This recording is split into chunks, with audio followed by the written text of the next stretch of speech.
सोलापुरातील पिण्याचे पाणी पुरवठा करणाऱ्या टाकीवरील पाईपलाईनना गळती लागली आहे. रेल्वे प्रशासनाच्या हद्दीत ती लाईन असल्याने त्यांचे सिग्नल वायरिंग पाहून त्याची दुरुस्ती केली जाणार आहे. त्यामुळे जुळे सोलापूर भागातील पाणी पुरवठा 1 दिवसाने पुढे जाणार आहे. आठवड्यानंतर म्हणजेच पुढील आवर्तन पूर्वीच्याच वेळापत्रकानुसार त्या दिवशी सुटेल, अशी माहिती महापालिकेचे सार्वजनिक आरोग्य अभियंता व्यंकटेश चौबे यांनी दिली. सध्या गावठाण भागाला 3 दिवसातून एकदा तर हद्दवाढ भाग जुळे सोलापूरला 5 दिवसातून एकदा पाणी पुरवठा होत आहे. त्यातही पाईपलाईन गळती फुटली तर पाणी पुरवठा 1-2 दिवसांनी लांबतो. वीज पुरवठा खंडित झाल्यावरही त्याचा परिणाम पाणी पुरवठ्यावर होतो. आता जुळे सोलापूर भागात ज्या टाकीवरून पाणी पुरवठा होतो त्याच ठिकाणी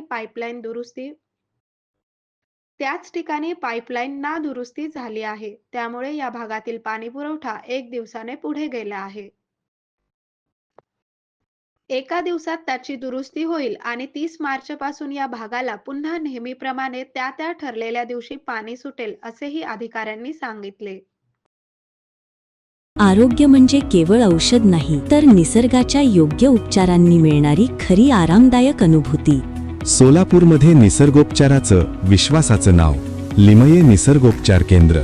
इथे उपलब्ध आहेत विना औषध उपचार पद्धती, ॲक्युप्रेशर, ॲक्युपंक्चर, कपिंग आणि मसाज थेरपी. सर्व प्रकारच्या आजारांवर निसर्गाच्या माध्यमातून